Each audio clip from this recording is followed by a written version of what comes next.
ter certeza na palavra que Deus colocou no meu coração. Sim. Essa semana, acho que foi na segunda-feira, a pastora Andriela mandou uma mensagem para as mulheres e foi exatamente o versículo que eu já estava estudando para passar para a igreja. Então, assim, mais uma confirmação que eu creio que quem está aqui é quem precisa ouvir. Então, a palavra de Deus, ela não volta vazia, né?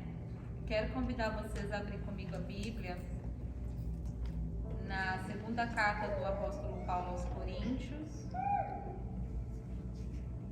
número 4, versículo 16. Fala assim: por causa disso, nós não desfalecemos, mas ainda que o nosso homem exterior pereça, contudo o homem interior é renovado dia a dia. Porque a nossa leve aflição, a qual é momentânea, opera por nós um extraordinário peso eterno de glória. Não olhamos para as coisas que se veem, mas para as coisas que não se veem. Porque as coisas que se veem são temporais, mas as coisas que não se veem são eternas. O que eu aprendo aqui com esses versículos? O apóstolo Paulo, ele faz uma afirmação aqui ousada, né? Ele fala: por causa disso não desfalecemos. O que é não desfalecer? Não desanimamos, em outras palavras. Ele está dizendo que nós, como cristãos, a gente não pode desanimar. Aí você vai e me pergunta, pode dizer para mim: mas Kelly, é possível não desanimar? É possível ser humano? Nós somos carne, somos osso, somos pessoas, né? Como que não vamos desanimar? O apóstolo Paulo, ele afirma que nós não podemos desanimar, que é possível a gente não desanimar. Ele fala ainda, porque por mais que o nosso homem exterior pereça, ou seja, a nossa carne, ela vai perecer, a gente vai envelhecer, nós vamos estar cansados, um dia não vamos estar bem. O nosso exterior, ele perece, mas ele fala que o nosso interior é renovado dia a dia. Glória a Deus, Jesus. O que eu entendo aqui? Que nós vivemos em dois mundos, né? O mundo terrestre e o mundo espiritual.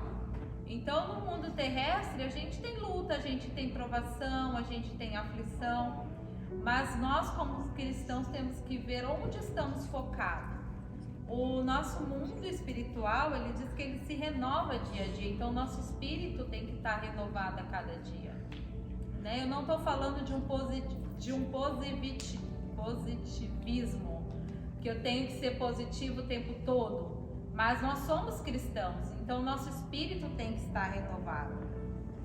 Ele fala ainda: porque a nossa leve aflição, a qual é momentânea, opera por nós um peso extraordinário, peso eterno de glória.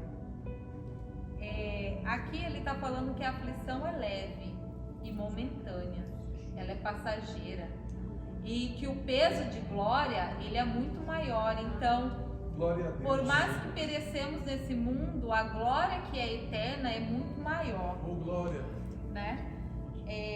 O nosso exterior, ele se desgasta, mas o nosso interior tem que estar renovado todo e cada dia. Paulo afirma isso, ele quer dizer que ele aprendeu a viver não pelo que ele vê, pelo lado de fora, mas pelo que ele sente pelo lado de dentro. Então Paulo afirma isso, que a gente tem que, onde a gente vai colocar o nosso foco no nosso olhar, o que nós estamos procurando, onde estamos colocando o nosso foco, nas lutas, nas tribulações, ou estamos colocando o nosso foco em Cristo, né? Ele afirma isso: não olhamos para as coisas que se veem, mas para as coisas que não se veem, porque as coisas que se veem são temporais, mas as que não se veem são eternas. Ele está dizendo aqui que as coisas que a gente vê, elas são transitórias, elas são temporais, elas passam. Um dia você pode estar com saúde, no outro dia você pode estar enfermo, um dia você pode estar enfrentando uma tribulação e no outro dia está tudo bem. Então a nossa vida ela é um ciclo. Então, da mesma forma que você pode estar bem hoje, amanhã você pode não estar. Então, a gente tem que ver aonde a gente põe o nosso foco, né? Tudo é passageiro. Eu aprendo aqui com esses 3 versículos que a gente tem que onde a gente coloca, que a chave da gente não desanimar tem a ver com onde a gente coloca os nossos olhos. Então, assim, como diz o pastor Carlos, pega essa chave. A chave da gente não desanimar é onde a gente coloca os nossos olhos. Então, se eu for focar no problema, eu vou focar na tribulação, eu vou focar no o DeSantis, a lei, a doença, o problema. Onde eu estiver focando, onde eu estiver colocando os meus olhos, ali eu vou definir, né? Se eu estou desanimando ou se eu não estou desanimando. Então, onde você coloca o seu olho diz respeito se você vai desanimar ou você vai se manter firme com Jesus. Eu queria perguntar para vocês nessa noite, eu queria que vocês fizessem uma reflexão onde vocês estão colocando os olhos de vocês, onde está a sua atenção. Você não precisa me dizer nada, só fala para você mesma, faça uma reflexão onde você tem colocado a sua atenção, né? Os seus olhos. Em Abacuque 2:4 diz que o justo viverá pela fé. E o que é exatamente viver pela fé? Como que funciona viver pela fé? Ele fala em Hebreus 11:1 que a fé é a certeza das coisas que se esperam e a convicção de fatos que não se veem. Então, quando ele fala que é a certeza das coisas que se esperam e a convicção de fatos de coisas que não se veem, ele não está dizendo que a fé ela é cega, que é dar um salto no escuro, que é pular de paraquedas. Não. Ela é a convicção das coisas que não se veem, porque a nossa convicção está em Cristo. Então a gente sabe que em Cristo nós somos mais do que vencedores. Em Cristo a gente tudo pode. Glória a Deus. E eu e você, a gente precisa entender que a fé ela é uma escolha. Ela é uma escolha. Então nós escolhemos aonde a gente vai estar focando, né? Onde eu e você vamos ajustar o nosso foco determina onde nós vamos chegar. Então, assim, nós só vamos chegar na onde a gente colocar o nosso foco. Se você colocar o seu foco em tribulação, é na tribulação que você vai ficar.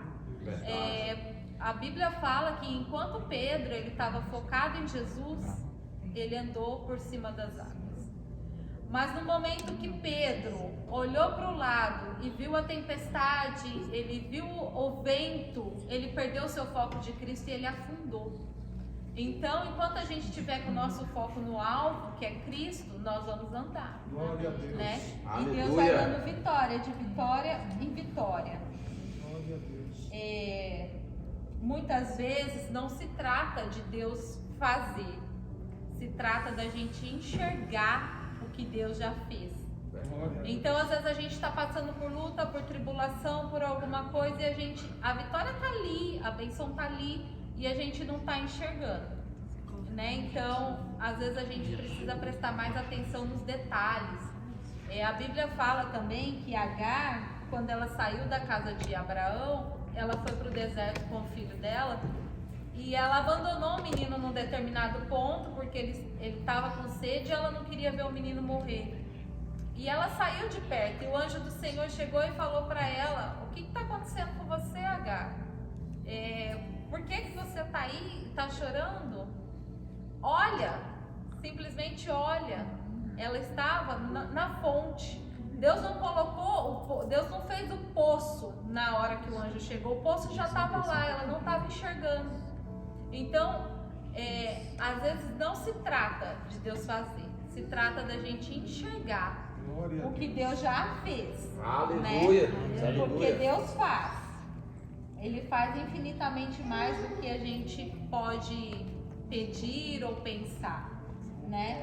Então, para finalizar, é uma palavra curta e reflexiva, eu queria dizer para você: não se deixe ser levado pelas circunstâncias. A palavra de Deus fala em Marcos 9:23 que tudo é possível ao que crê. Amém. Então, se a gente crê, tudo é possível, né? E fala também em Hebreus 11:6 que sem fé é impossível agradar a Deus. Então, não basta apenas a gente ser cristão. Se a gente quer agradar a Deus, a gente tem que ter fé, né? Que sem fé é impossível agradar a Deus, pois quem dele se aproxima precisa crer que ele existe e que recompensa a todos que o buscam. Amém? Essa é a palavra que Deus colocou no meu coração para falar com vocês nessa noite. Eu creio que a palavra de Deus ela tem endereço certo. Então, a palavra de Deus, essa palavra já tem falado comigo. E assim como tem falado comigo, eu acredito que tenha falado com cada um de vocês nessa noite. Amém.